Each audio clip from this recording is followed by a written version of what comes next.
بسم اللہ الرحمن الرحیم۔ فلما ذهبوا به، بعض روایات میں آیا ہے کہ بھائیوں نے حضرت یوسف کو بھی بڑا برگلایا۔ حضرت یوسف کی عمر 7 سال یا 8 سال تھی، تو 7-8 سال کی عمر کے بچے کو ذرا برگلانا آسان ہوتا ہے، اور روایتیں تو بڑی عجیب عجیب ہیں۔ بعض نے کہا وہ سارے بیٹھ گئے بزرگ اور آپس میں تذکرہ کرنے لگ گئے کہ وہ جو جنگل میں لال میوے کھائے تھے نا، لال، دوسرے کہ ہاں وہ درخت سے اوپر لیے تھے، وہ جو درخت سے نیچے لٹک رہے تھے، وہ جو اتنے اتنے میوے تھے اور جو اتنے اتنے تھے۔ حضرت یوسف نے پوچھا یہ کیا کہہ رہے ہو؟ انہوں نے کہا بھیا تجھے کیا پتہ، تجھے ہم بیان نہیں کر سکتے۔ جنگل میں ماشاءاللہ میوے تو دیکھے تیرے منہ میں پانی آ جائے، اتنے زبردست قسم کے درخت ہیں اور اتنا کھیل، اتنا وہ لگے رہے۔ تو انہوں نے کہا جی مجھے بھی ساتھ لے جاؤ۔ انہوں نے کہا نا پہلے ابا جی سے اجازت لو، ابا جی اجازت دیں گے تب۔ تو یہ لگے رہے۔ ان بزرگوں پہ تو حضرت یعقوب اعتبار نہیں کر رہے تھے، لیکن حضرت یوسف خود بھی اصرار کرنے لگے کہ مجھے بھائیوں کے ساتھ جانے دو، میں بھی ذرا نیزہ بازی کا تماشا دیکھ کے آؤں ان کا، اور گھوڑے دوڑ اور یہ جو میوے بتا رہے ہیں وہ سرخ اور لال اور بڑے بڑے، تو یہ اس طرح کی باتیں انہوں نے کی۔ بہرحال حضرت یعقوب ان کی باتوں میں آ ہی گئے۔ جو بھی ہوا قرآن نے ساری چیزیں حذف کر دی ہیں۔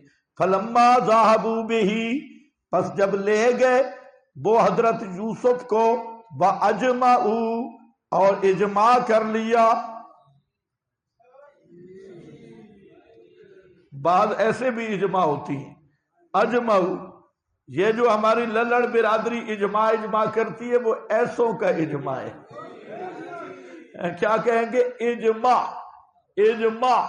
امام احمد بن حنبل نے لکھا ہے ہر کذاب آدمی جس کے پاس دلیل کوئی نہیں ہوتی وہ کہتے ہیں الاجماع علی ھذا، اجماع اس پہ ہے، اسی پر وہ ڈراتا ہے۔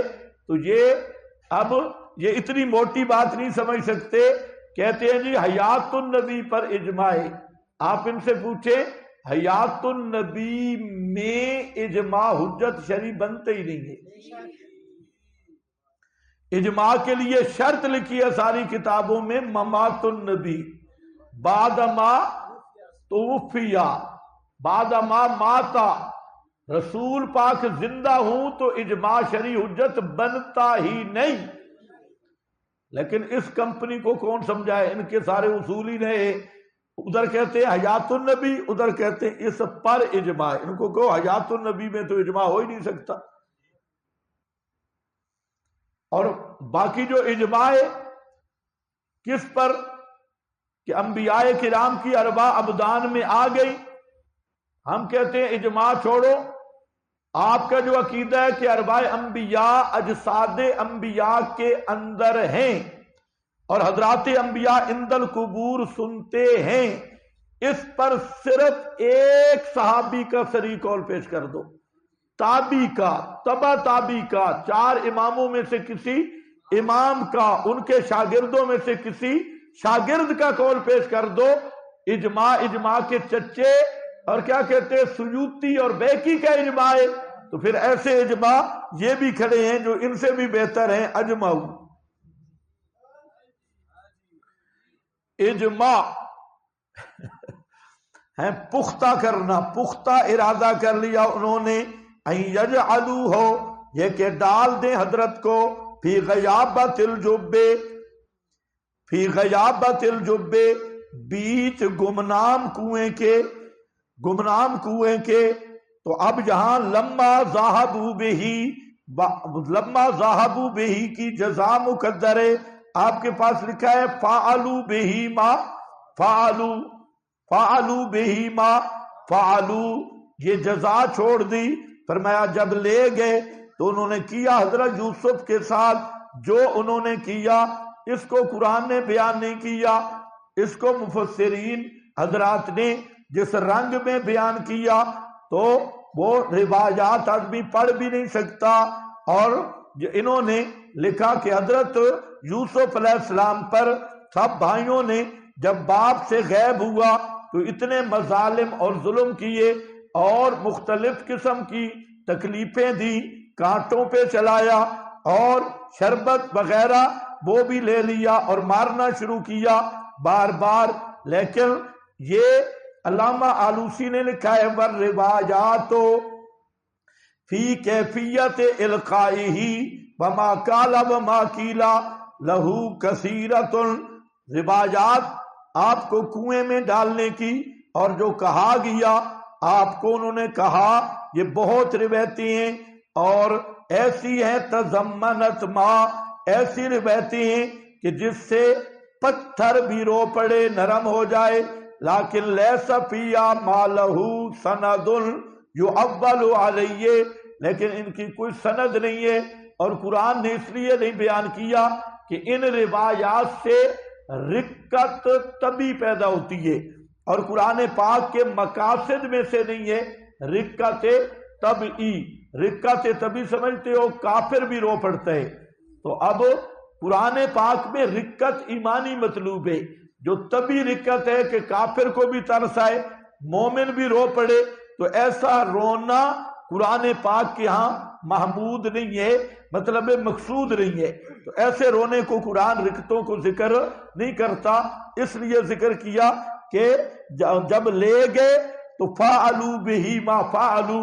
ظاہر بات ہے یہ اب بھائی تو نہیں تھے، درندے بن چکے تھے اور دشمن بن چکے تھے، تو ظاہر بات ہے انہوں نے حضرت یوسف کے ساتھ ظلم تو کیا ہوگا اور ان کو جیسے معروف ہے دھکے بھی دیے ہوں گے، مارا بھی ہوگا، تانے بھی دیے ہوں گے، یہ ساری چیزیں معروف ہیں. تو بہرحال قرآن پاک نے اس کو ذکر نہیں کیا. یہ کہ ڈالیں اس کو اس جوب میں، بس کیسے ڈالا قرآن نے اس کو بھی حذف کر دیا.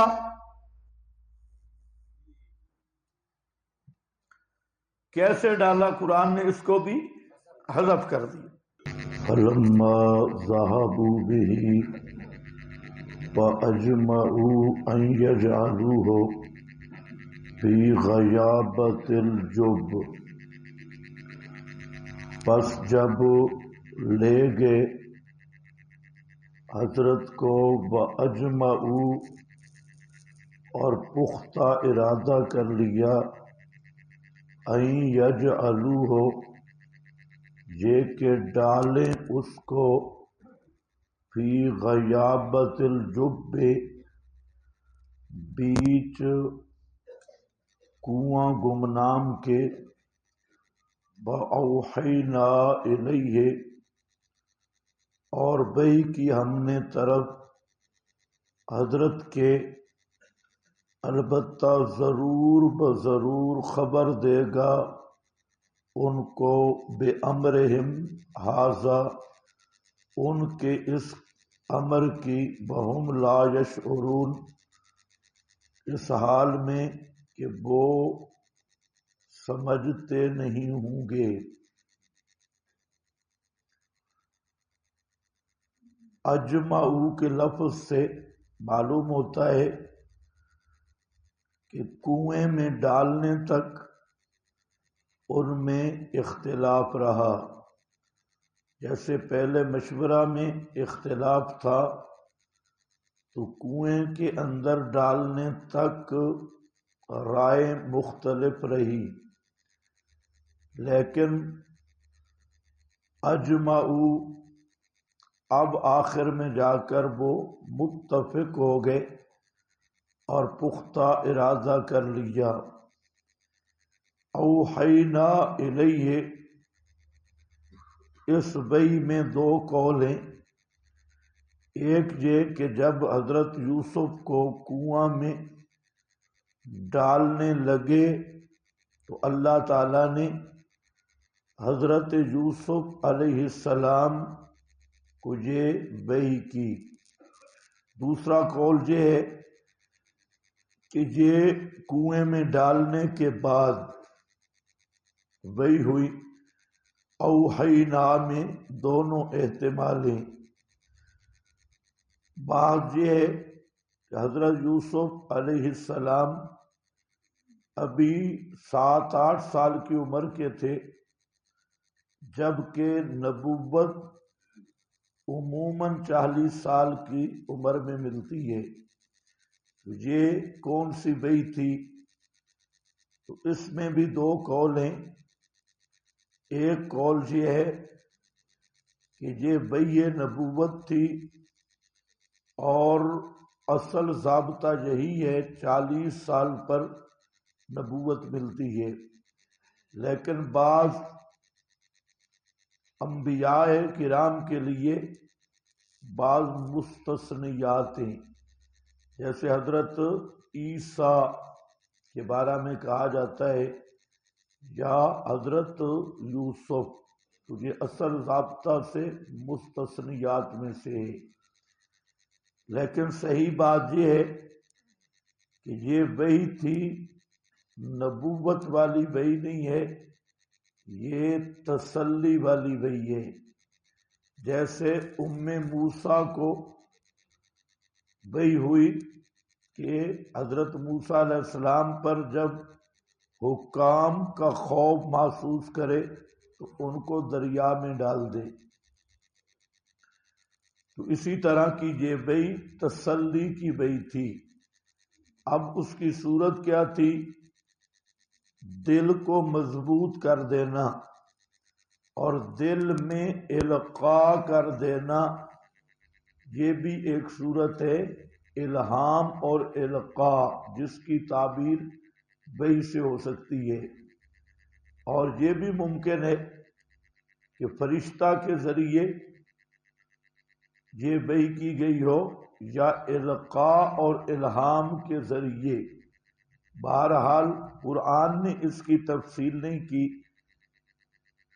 تو یہ اللہ تعالیٰ کی طرف سے ایک سرفرازی تھی۔ امتحان بڑا تھا کہ بھائیوں نے کنویں میں ڈالا، تو اللہ تعالیٰ نے ہر امتحان کے ساتھ اپنی طرف سے سرفرازی وہ بھی حضرت یوسف کو عطا کی۔ تو اس کنویں میں ڈالنے پر اس وحی کا آنا آپ کے پاس لکھا ہے سرفرازی ربانی الیہ لتنبئنہم، یہ موحا بھی ہے۔ کس چیز کی وحی کی؟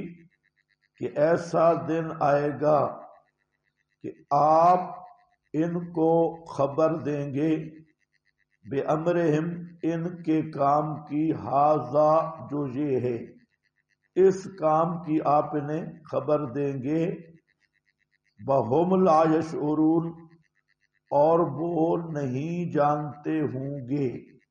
اس جملے کے 2 معنی ہیں۔ ایک یہ کہ آپ جس وقت ان کو اس کام کی خبر دیں گے اس وقت وہ آپ کو پہچانتے نہیں ہوں گے، ان کے وہم و گمان میں بھی نہیں ہوگا کہ ایک بچہ جس کو ہم نے گمنام کنویں میں ڈالا آج وہ اتنے بڑے مقام پہ موجود ہے، تو ان کے وہم و گمان میں بھی یہ چیز نہیں ہوگی۔ اور دوسرا یہ کہ اب نہیں جانتے، اب یہ اس بات کو نہیں جانتے، یہ تو سمجھ رہے ہیں کہ ہم کنویں میں ڈالیں گے تو اس کو کوئی قافلہ اٹھا کے لے کے غلام بنا لے گا۔ ان کو اس بات کا شعور نہیں ہے کہ ایک ایسا وقت بھی آئے کہ آپ کے سامنے یہ رسوا ہو کے کھڑے ہوں گے۔